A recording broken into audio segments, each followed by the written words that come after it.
Всем привет! Это Ира, я Сергей. Мы с Ирой сегодня вам покажем, расскажем, как сражаться щит-меч в турнирах с левшами. Часто задаваемый вопрос. Сначала ответим коротко, потом более развернуто. С левшами сражаться в турнирах отвратительно. Я этого ужасно не люблю, потому что с ними невозможно клинчевать, у них с той стороны щит. От них нормально не закрыться щитом и мечом, потому что этим мечом надо бы бить еще. Короче, со всех сторон неудобно и довольно больно. И в основном все противостояние с левшами сводится к измерению вашей выносливости. Позже объясню почему. Сначала начнем со стоечки. С левшой лучше всего стоять в левосторонней стойке. И левши, как правило, стоят тоже в левосторонней стойке. Если щиты достаточно большие. С баклерами, в общем, все равно. Левша, правша, там роль мало играет. В левостороннюю стоечку. Ирина у нас сегодня левша будет. Я отказываюсь. Давай, становись в левостороннюю стойку. Все, Ира левша. Прекрасно. Левша стоит в правосторонней стойке, как правило. А правша в левосторонней стойке против левши.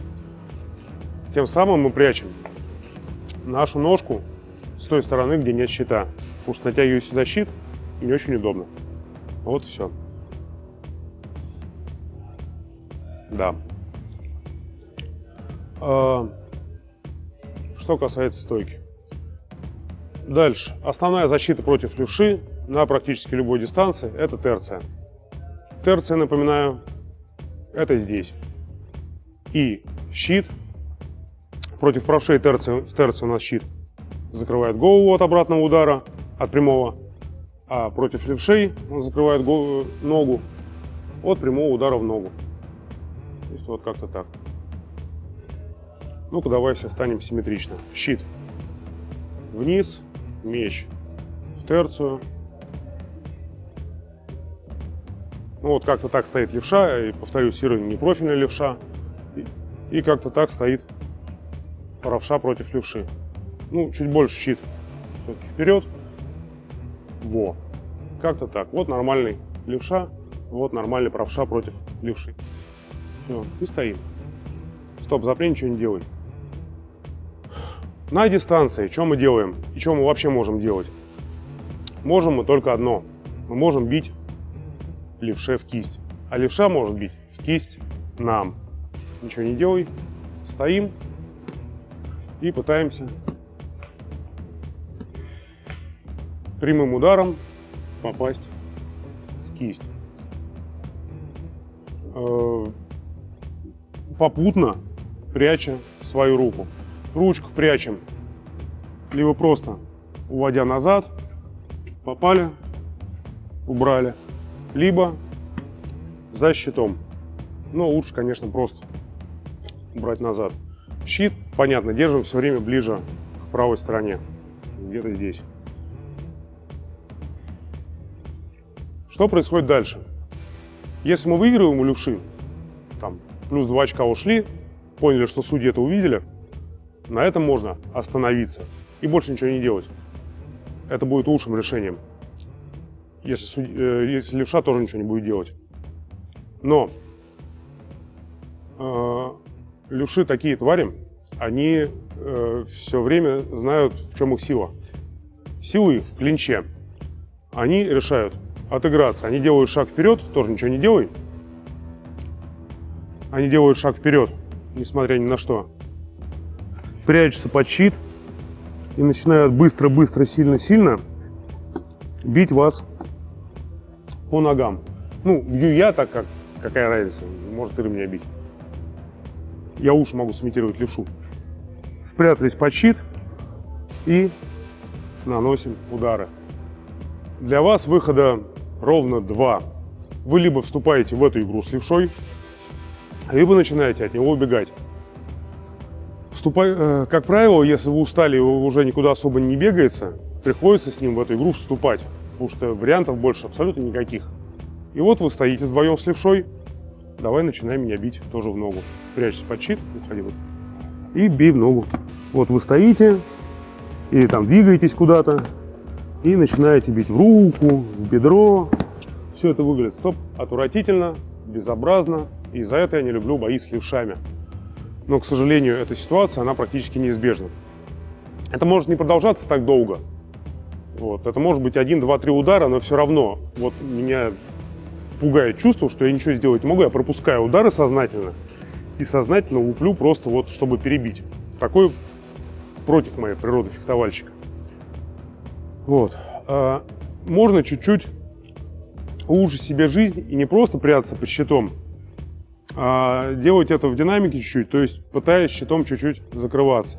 То есть, когда вы сходитесь, просто встань левостороннюю стоечку, ну вот, все, стой, ничего не делай. Да, правосторонний. Вы бьете, выглядываете, уводите щит вниз и опять бьете. То есть работаете с вводом щита вниз. Но есть нюансы, вы открываете голову.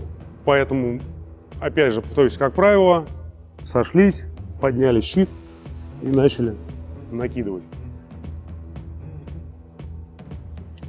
Всегда происходит именно так. Либо вы двигаетесь как-то. Как правило, от левши надо уходить за щит. Тогда ему будет труднее вас туда доставать. То есть вошли прямо, встретились и начали куда-то туда заходить. Ему будет чуть-чуть потруднее.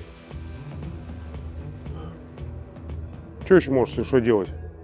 В клинче можно уйди чуть пониже, выставь щит вперед и уйди вниз совсем. Вот, ну, вот как это вот такая ситуация происходит, можно взять, убрать щит, ну ты совсем уж открылся. Ну, сыро утрированно получается, обычно люди компактнее стоят. Вы просто вот этот щит, который перед вами здесь стоит, убираете вниз и бьете в голову. То есть работали, у вас щит практически на плоскость. Вы берете его, надавливаете вверх и пробиваете. То есть там несколько ударов вниз, перевели один в голову, несколько вниз, перевели один в голову. Ну, вообще, если левша не настырный, не такой вот агрессивный, не хочет лезть к вам вперед, то получается практически идеальное фехтование, состоящее из одного удара. Мы бьем прямой в ручку, в кулак, то есть маленькая мишень, и все сводится только к дистанции, к темпу, там, к обману какому-то. И тогда получается прекрасное фехтование, очень хорошее. Но, как правило, оно сводится вот к этой вот довольно грязной работе, некрасивой. Она к тому же и травмоопасная, если у вас...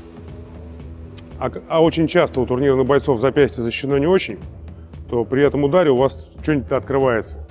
Это частая причина травмы, там руки побитые, то есть вы не защищены нормально доспехом, когда у вас рука находится внизу.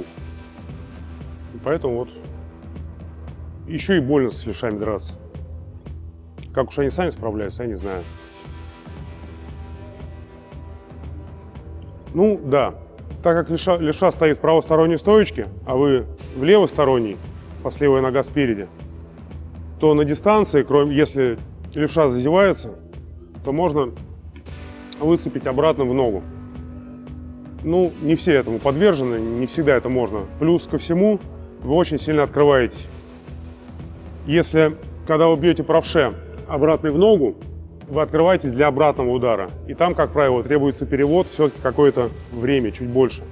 То есть здесь, когда вы бьете обратно в ногу, вы открыты для прямого удара. То есть если левша будет на чеку, ну, гораздо проще, чем правше вас на этом поймать. Поэтому если вот уж совсем нога открыта, если он совсем зазевался, стоит прямо, да, можно ногу поймать. А так все сводится к тому, что я уже сказал. На дистанции. И потом сошлись, давай рубить друг друга. Выдумывать ничего не надо. Вот левшу какими-то финтами выиграть крайне трудно. Вот если вы сильнее, если вы выносливее, то вот путь открыт. Входите и бьете. Уши все еще кристаллище прижать, вообще отлично тогда будет. Ну, наверное, все. Все знают, как я не люблю левшей. Ну, не как людей, как вот с точки зрения фехтовальной. На этом все. Надеюсь, на вопросы ответил. Если какие-то еще дополнительные будут, то обращайтесь, отвечу еще. На этом выпуск заканчиваем. Всем пока, пальцы вверх ставим, донатим, поддерживаем канал. Все, всем пока, Нопсаран.